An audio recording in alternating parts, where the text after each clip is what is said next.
जय हिंद दोस्तों, मैं हूं वैभव शर्मा और आज हम बात करेंगे यूरोप के बारे में।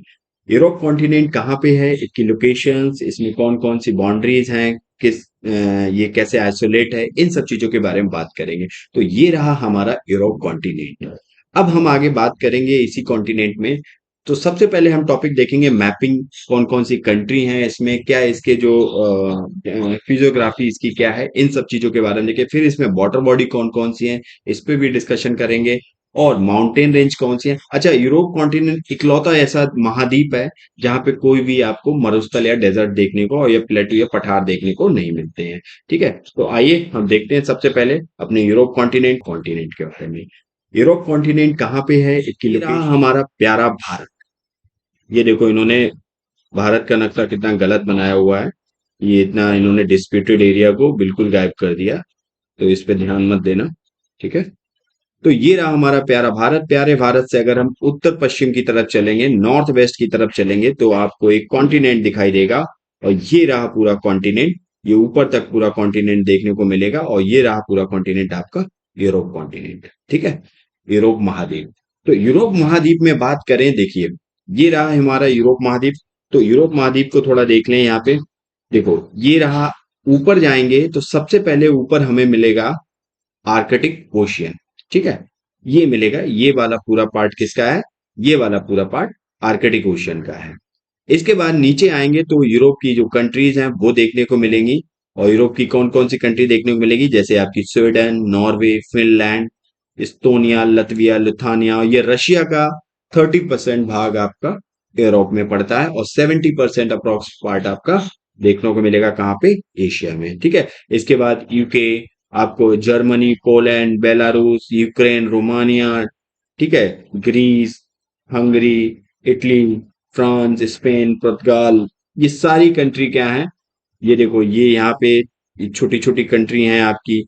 नीदरलैंड, बेल्जियम, और ये रहा आपका पुर्तगाल, इटली, ग्रीस, ये सारी कंट्री आपकी कहाँ है, ये सारी कंट्री आपकी यूरोप कॉन्टिनेंट में देखने को मिलती है। ठीक है, अब हम इसके बात कर लेते हैं यहाँ पे इसके लोकेशंस क्या है, कुछ फिर इसके जो पॉइंट हैं फैक्चुअल, एग्जाम पर्सपेक्टिव से बहुत ही ज्यादा इंपॉर्टेंट, उन पे डिस्कशन कर लेते हैं। ये रहा हमारा यूरोप कॉन्टिनेंट जिसपे अभी हमने मैप पे देखा अच्छे से। तो अब हम कुछ फैक्चुअल डेटा की अगर बात की जाए यहाँ पे, तो सबसे पहले हम बात करेंगे यूरोप कॉन्टिनेंट की। यूरोप कॉन्टिनेंट पे कितनी कंट्री है, यूरोप में कितनी कंट्री देखने को मिलेगी। अगर हम कंट्री की बात करें तो यहाँ पे आपको कितनी कंट्री देखने को मिलेंगी, तो देखिए, तो ये रहा हमारा यूरोप। तो कुछ फैक्ट जो हैं उन पे बात कर लेते हैं जो एग्जाम पर्सपेक्टिव से बहुत ही ज्यादा जरूरी है। तो सबसे पहले हम बात करेंगे यूरोप में टोटल कितनी कंट्री हैं।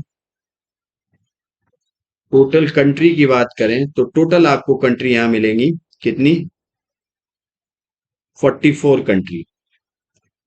पॉपुलेशन देखें अगर यहाँ की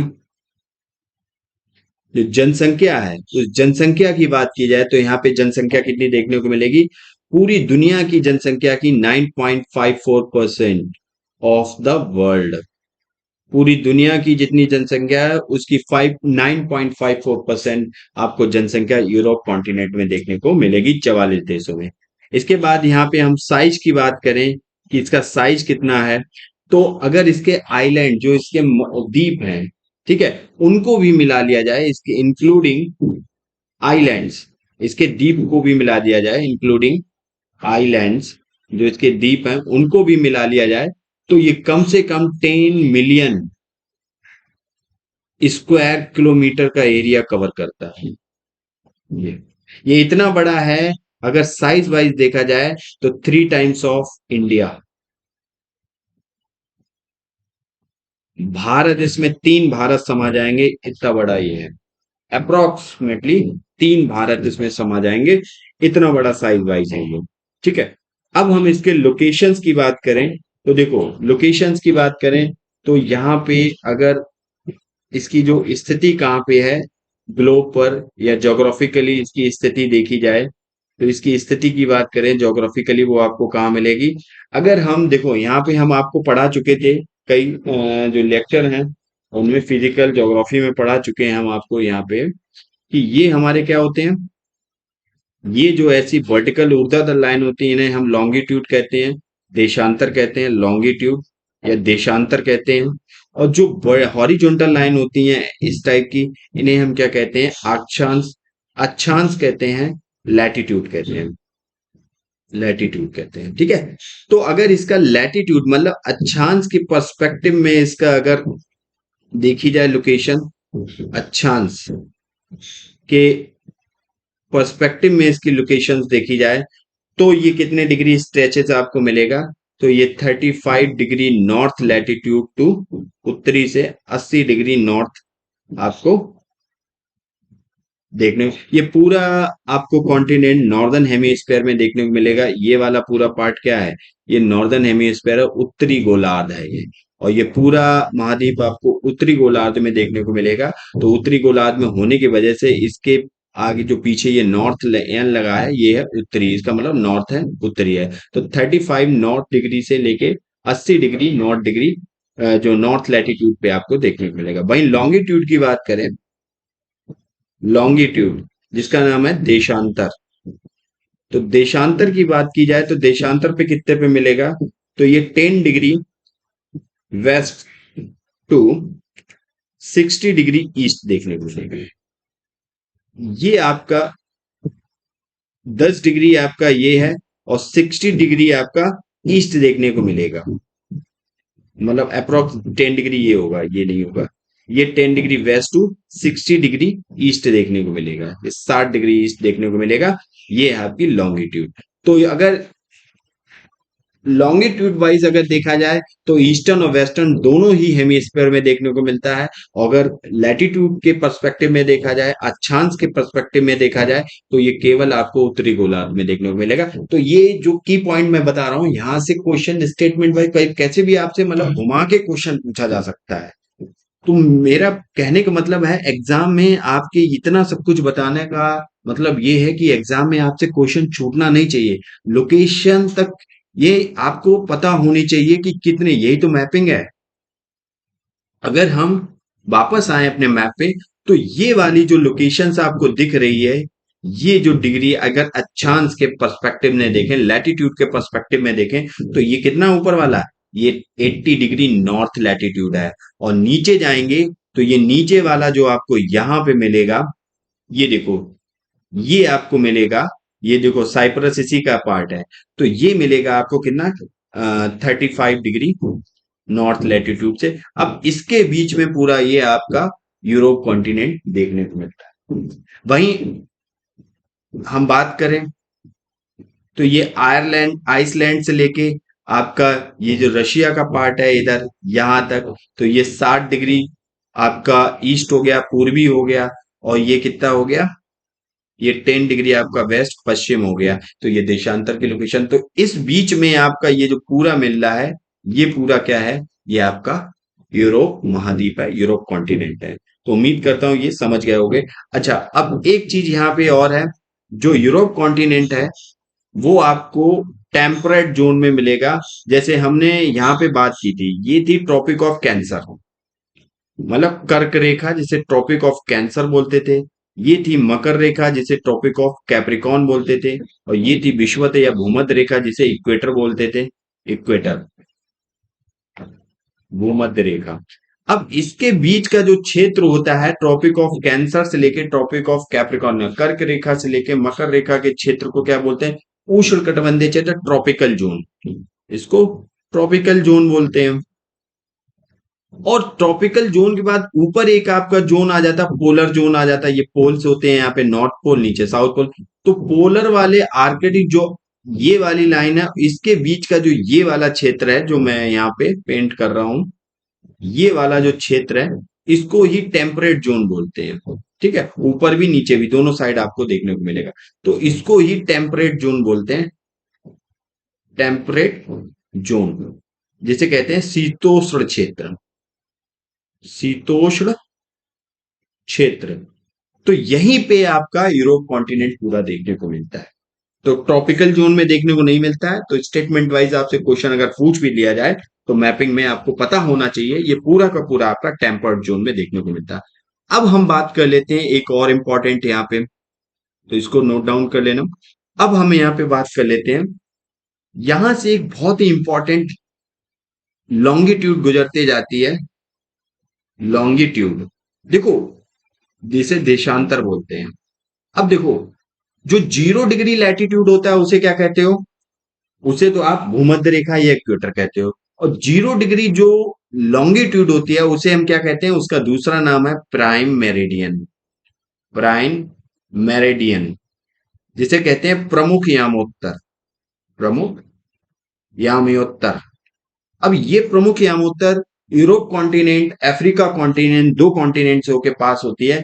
तो जब ये यूरोप कॉन्टिनेंट से पास होती है तो ये इस टाइप से जाती है। ये वाली जो आपको दिख रही है ना, ये लाइन, ये रेड पेन से जो मैं कर रहा हूं यहां से, ये ये जो है, इसको और मोटा, ये जो है, ये जो लैटिट्यूड लॉन्गिट्यूड जा रही है, इस वाली लॉन्गिट्यूड का नाम क्या है?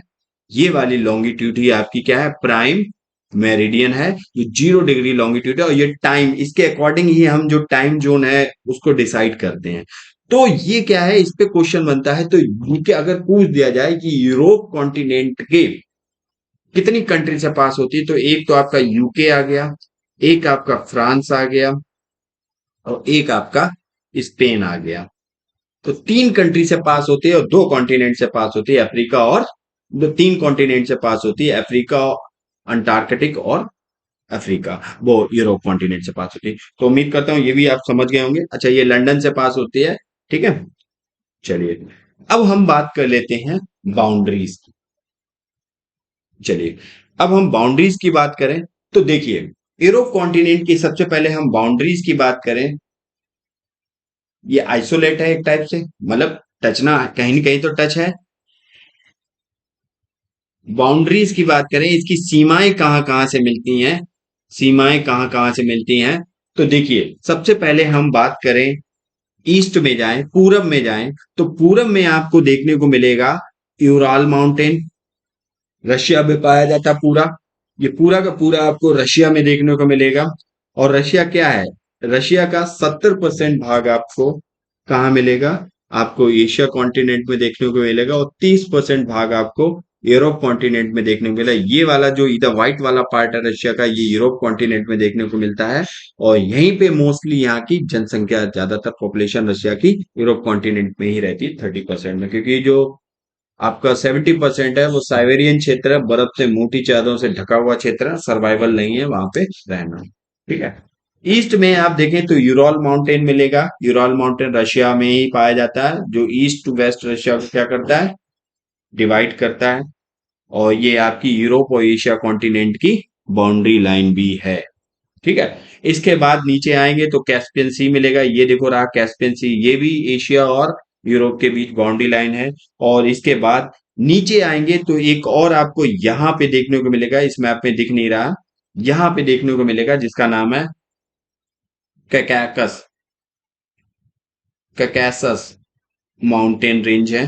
और ये भी आपको पूरी की पूरी आपको रशिया में देखने को मिलेगी। रशिया में, जो रूस है, रूस में देखने को मिलेगी कैकासस माउंटेन। फिर नीचे आएंगे तो आपको ब्लैक सी देखने को मिलेगा। ये है आपका ब्लैक सी, ठीक है। ये रहा आपका ब्लैक सी। तो ये जो सारी है, ये ऐसे करके जाता है, ऐसे, ये ऐसे करके जा रहा है। ये पूरा क्या कर रहा है? ये एशिया और यूरोप के बीच बाउंड्री लाइन बनाते हैं। तो ये बाउंड्री के पॉइंट हो गए, यूरल माउंटेन, कॉकेकस माउंटेन, और रशिया में है ब्लैक सी, कैस्पियन सी, ठीक है। वहीं हम साउथ की बात करें तो साउथ में आपको बहुत ही इंपॉर्टेंट एक ओशियन सी दिखेगा, मेडिटेरियन सी। और मेडिटेरियन सी के ही पार्ट हैं आपके, जैसे एजियन हो गया सी, एड्रियाटिक सी हो गया, एजियन हो गया, ये सारे सी किसके हैं? मेडिटेरियन सी के ही पार्ट हैं। तो ये क्या करते हैं, ये भी नीचे एक आइसोलेट है, किससे?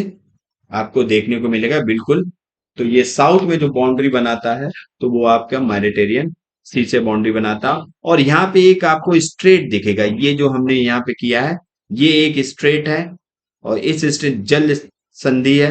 और इस स्ट्रेट का नाम क्या है? इस स्ट्रेट का नाम है जिब्राल्टर स्ट्रेट। Gibraltar straight. और ये क्या करता है, ये यूरोप और अफ्रीका कॉन्टिनेंट को अलग करता है, जिब्राल्टर स्ट्रेट, ठीक है, उनके बीच में पाया जाता है। अब हम वेस्ट में बात करें, पश्चिम में बात करें, तो पश्चिम में आपको ये दिख रहा है यहाँ पे, पश्चिम में बे ऑफ बिस्के दिखेगा, फ्रांस में पाई जाती है, फ्रांस और स्पेन के बीच में पाई जाती है। तो इस पे अगर क्वेश्चन बन भी जाए, बे ऑफ बिस्के कहाँ पे पाई जाती है, फ्रांस और स्पेन दोनों में के बीच में पाई जाती है बे ऑफ बिस्के। तो ये बे ऑफ बिस्के से बाउंड्री बनाता है। फिर यहाँ पे आपका इंग्लिश चैनल देखने को मिलता है, इंग्लिश चैनल से भी क्या करती है, बाउंड्री बनाती है। ये मिला आपका इंग्लिश चैनल। और इंग्लिश चैनल के बाद फिर हम जाएंगे ऊपर की तरफ, तो आपको वेस्ट में ही नॉर्थ सी दिखेगा, नॉर्थ सी से क्या करता है, वेस्ट में बाउंड्री बनाता है। और ये सारे के सारे जो North Sea, English Channel, Bay of Biscay, ये तीनों के तीनों पार्ट किसके हैं, ये तीनों के तीनों पार्ट अटलांटिक ओशियन का पार्ट है, ठीक है। अब हम आते हैं ऊपर की साइड, नॉर्थ में आएंगे, तो नॉर्थ में देखेंगे, सबसे पहले तो ये आर्कटिक ओशन से बनाता है। आर्कटिक ओशन में जैसे व्हाइट सी आ जाता है, तो व्हाइट सी आर्कटिक ओशन का पार्ट है, इससे बाउंड्री शेयर करता है। इसके बाद बाल्टिक सी से, ये बाल्टिक सी है जो, इससे भी बाउंड्री शेयर करता है। बाल्टिक सी जिसके दो पार्ट हैं, एक द गल्फ ऑफ फिनलैंड है, ये वाली गल्फ ऑफ फिनलैंड, एक गल्फ ऑफ आपकी बोथनिया है, तो इन सबसे बाउंड्री शेयर करता है। तो ये तो हमने देख ली इसकी बाउंड्रीज के बारे में। अब हम इसके बारे में कुछ फैक्चुअल पॉइंट और देख लेते हैं जो बहुत ही ज्यादा इंपॉर्टेंट है। चलिए,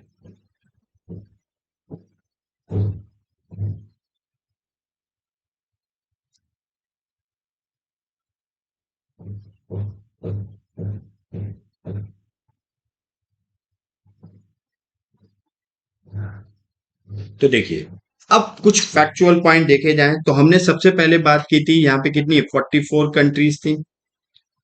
अब 44 कंट्रीज में अगर हम बात करें कि यहाँ पे जो 44 कंट्रीज थी उनमें सबसे लार्जेस्ट कंट्री कौन थी, अभी हम मैप पे भी देखेंगे लार्जेस्ट कंट्री। तो सबसे बड़ी कंट्री कौन सी थी, तो देखो सबसे बड़ी रशिया है, यूरोप कॉन्टिनेंट की। रशिया यूरोप कॉन्टिनेंट की ही सबसे बड़ी कंट्री नहीं, इनफैक्ट ये पूरी दुनिया की सबसे बड़ी कंट्री है, ठीक है, ये भी चीज याद है। रशिया के बाद आता है आपका यूक्रेन, ये वही यूक्रेन है जहां रशिया और यूक्रेन दोनों की वॉर चल रही है यूरोप में, ठीक है। तीसरे नंबर पे आपका आता है फ्रांस, और चौथे पे आता है आपका स्पेन। तो ये चार कंट्री हैं जो सबसे बड़ी कंट्री हैं। अगर एशिया एरिया वाइज देखे जाए तो 17 मिलियन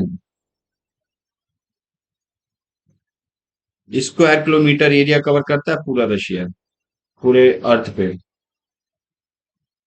अब वहीं स्मॉलेस्ट कंट्री की बात की जाए, सबसे छोटी कंट्री यूरोप कॉन्टिनेंट की कौन सी है, सबसे छोटा देश यूरोप कॉन्टिनेंट का कौन सा है, उस पे बात की जाए तो आपको नंबर 1 पे मिलेगा वेटिकन सिटी। वेटिकन सिटी जो आपको अप्रोक्स देखने को मिलेगा 0.44 किलोमीटर स्क्वायर में। दूसरे पे आपको मिलेगा मोनाको। अच्छा, ये जो वेटिकन सिटी है ये आपको इटली के अंदर मिलेगा, ठीक है। मोनाको, मोनाको आपको मिलेगा 1.95 स्क्वायर किलोमीटर के बीच में। फिर तीसरा मिलेगा आपको कौन सा, सैन मैरिनो, और ये आपको मिलेगा 61 स्क्वायर किलोमीटर में। तो ये लार्जेस्ट और स्मॉलेस्ट कंट्री की हमने बात कर ली। अब कुछ इंपॉर्टेंट कंट्री और हैं, उन्हें हम देख लेते हैं। सबसे पहले हम देखते हैं स्कैंडिनेवियन कंट्री कौन कौन सी हैं, इसके बाद हम बात करेंगे बाल्टिक कंट्री के बारे में, ठीक है। तो देखिए, यहाँ पे जो आपको ये तीन कंट्री दिख रही हैं, तीन कंट्री कौन कौन सी, एक तो हो गई आपकी नॉर्वे, स्वीडन और फिनलैंड। ओह सॉरी, फिनलैंड नहीं है यहाँ पे, फिनलैंड तो डिस्प्यूटेड है, ठीक है। यहाँ पे नॉर्वे, स्वीडन और डेनमार्क, ये जो तीन कंट्री दिख रही हैं, ये तीनों ही कंट्री किस में आती हैं, ये तीनों ही कंट्री आपकी स्कैंडिनेवियन कंट्री बोली जाती हैं, स्कैंडिनेवियन सील्ड के अंदर आती हैं, स्कैंडिनेवियन कंट्रीज बोली जाती हैं, ठीक है। कौन कौन सी? नॉर्वे, स्वीडन, और इसके बाद आप क्या था, डेनमार्क। अच्छा, जो हमने नॉर्थ अमेरिका कॉन्टिनेंट में पढ़ा था, एक ग्रीनलैंड आइलैंड, ठीक है, अभी हम मैप पे देखेंगे ग्रीनलैंड, तो वो ग्रीनलैंड क्या है, वो डेनमार्क की ही टेरिटरी है वो, ठीक है।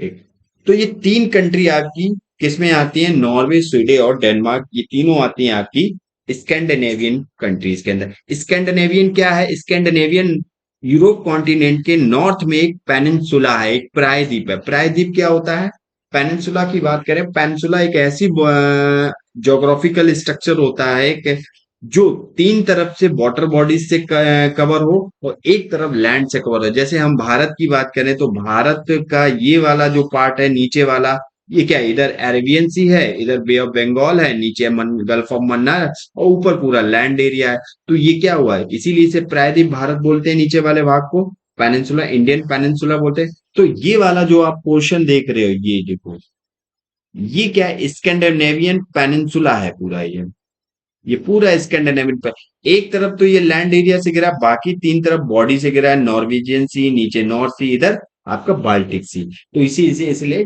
स्कैंडिनेवियन कंट्रीज या पेनिनसुला बोलते हैं। तो यहाँ पे आपसे क्वेश्चन पूछा जा सकता है कि स्कैंडिनेवियन कंट्रीज कौन कौन सी हैं, इनमें से ऑप्शन दिए रखे हैं, बताइए। तो आपको पता होना चाहिए, डेनमार्क, नॉर्वे, स्वीडन, ये तीनों की तीनों आपकी स्कैंडिनेवियन कंट्री में आ जाती हैं। अब यहीं पे एक इंपॉर्टेंट और है, हम बात करते हैं यहाँ पे, अगर हम थोड़ा इसको क्लीन कर लें, ये हमने बाउंड्री के बारे में इसकी बात कर ली अच्छे से। ये तो थी आपकी स्कैंडिनेवियन कंट्री, ठीक है। अब हम यहाँ पे बात करते हैं बाल्टिक, बाल्टिक कंट्रीज की। तो यहाँ पे बाल्टिक देश कौन से हैं, बाल्टिक, हिंदी में भी बाल्टिक ही बोलेंगे। तो आपको ये जो तीन कंट्री दिख रही हैं, ये जो तीन कंट्री, एक तो आपकी इस्तोनिया है, एक लातविया है, एक लिथुआनिया है। ये जो तीन कंट्री हैं, इन्हीं तीनों कंट्री को क्या बोलते हैं, बाल्टिक कंट्री बोलते हैं। ये बाल्टिक सी से बाउंड्री शेयर करती हैं, बाल्टिक सी से बाउंड्री शेयर करती हैं, ठीक है।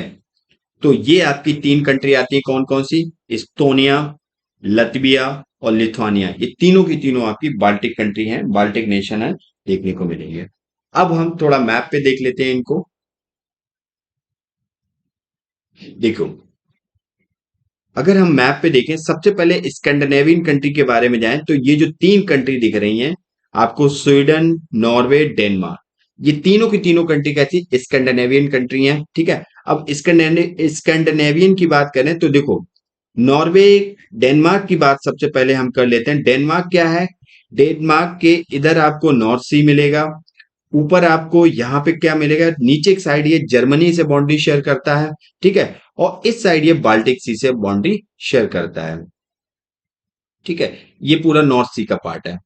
इसके बाद हम नॉर्वे की बात करें, नॉर्वे भी एक कंट्री थी यहाँ पे, स्कैंडिनेवियन कंट्री। और नॉर्वे की बात करें तो इसके ईस्ट में आपको नॉर्वेजियन सी मिलेगा, जो अटलांटिक ओशन का पार्ट है, और इधर साउथ में आपको नॉर्थ सी मिलेगा, जो अटलांटिक ओशन का पार्ट है। और क्या करता है, नॉर्थ की तरफ आपको आर्कटिक ओशन देखने को मिलेगा इसके, ठीक है। वहीं स्वीडन की बात करें तो इसके वेस्ट में आप, ईस्ट में आपको बाल्टिक सी देखने को मिलेगा, ये पूरा पूरा बाल्टिक सी है। और ये जो है, ये गल्फ ऑफ बोथनिया है, ये गल्फ ऑफ बोथनिया किन दो कंट्री के बीच में है, स्वीडन और फिनलैंड के बीच में देखने को मिलती है।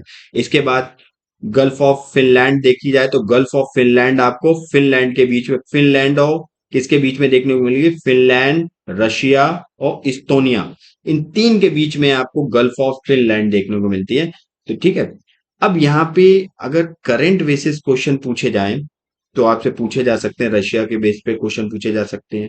पूछा जाए कि कौन सी स्कैंडिनेवियन कंट्री हैं जो रशिया से बाउंड्री शेयर करती हैं, तो आपको पता होना चाहिए केवल एक ही स्कैंडिनेवियन कंट्री है जो रशिया से बाउंड्री करती है, और वो आपकी यहाँ पे दिख रही है, ये कर्सर जहां पे है, ये केवल नॉर्वे करती है, स्वीडन नहीं करती है, ठीक है। तो नॉर्वे केवल रशिया से बाउंड्री शेयर करती है।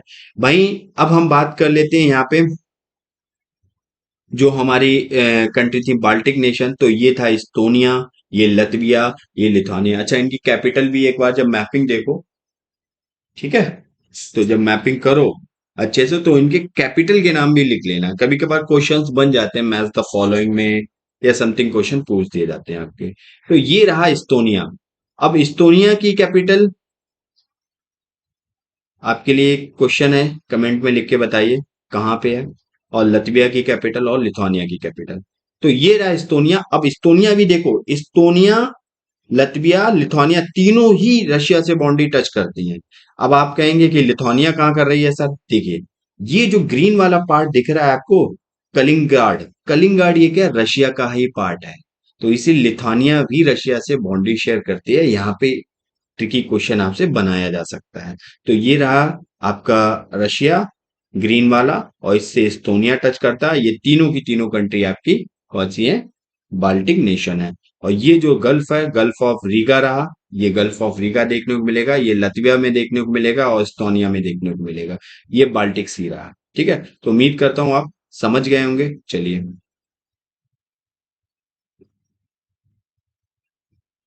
अब हम कुछ लैंडलॉक कंट्री के बारे में बात कर लेते हैं कि रशिया में कितनी वो यूरोप में कितनी लैंडलॉक कंट्री हैं। लैंडलॉक का मतलब होता है स्थलवत, लैंडलॉक जिन्हें कहते हैं स्थलवत, जो मतलब चारों तरफ से लैंड से घिरी हो, कोई भी इनका ओशियन से एक्सेस ना हो। तो यहाँ पे लैंडलॉक कंट्री आपको यूरोप कॉन्टिनेंट में 17 कंट्री देखने को मिलेंगी जो लैंडलॉक है। जैसे हम कुछ गिना देते हैं, चेक रिपब्लिक हो गया आपका, स्लोवाकिया हो गया। जैसे हम थोड़ा मैप पे ही देख लेते हैं इसको, तो देखो यहाँ पे जैसे बेलारूस लैंडलॉक कंट्री है आपकी, ठीक है। Ukraine landlock, Ukraine landlock country नहीं है क्योंकि इसका ब्लैक सी से एक्सेस है और ब्लैक सी से ये जाता है, तो यूक्रेन लैंडलॉक नहीं है। जैसे बेलारूस हो गया लैंडलॉक है, हंगरी हो गया आपका लैंडलॉक है। हंगरी के बाद हमें कौन सी देखने को, मल्दोवा लैंडलॉक कंट्री है। चेक रिपब्लिक लैंडलॉक, ऑस्ट्रिया लैंडलॉक आपकी देखने को मिलेगी, स्विट्जरलैंड लैंडलॉक कंट्री देखने को मिलेगी। ठीक है, तो ये सब लैंडलॉक हैं। ये जैसे स्लोवाकिया लैंडलॉक कंट्री है। तो ये छोटी छोटी जो कंट्री हैं यहाँ, जैसे ये लिस्टर, अजीब सा नाम है, तो ये भी एक कंट्री है, ये लैंडलॉक कंट्री है। ठीक है, तो ये सारी क्या है, जैसे वेटिकन सिटी, सैन मॉरियो, ये हमने पढ़ा था दुनिया यूरोप कॉन्टिनेंट का तीसरा सबसे छोटा देश। तो ये देखो, ये रहा आपका इटली के अंदर देखने को मिलेगा सैन मारियो। ये रहा आपका सैन मारियो। ठीक है, यहीं पे आपको वेटिकन देखने को मिलेगा, वेटिकन सिटी। ठीक है, ऊपर साइड में। ठीक है, ये मोनाको है, देखो सबसे छोटी कंट्री, ये मोनाको रही। ठीक है, तो ये 17 लैंडलॉक कंट्री हैं यहाँ पे आपकी। एक बार इनको मैप पे अच्छे से देख लेना। सर्बिया हुई, ये आपकी एक लैंडलॉक कंट्री है।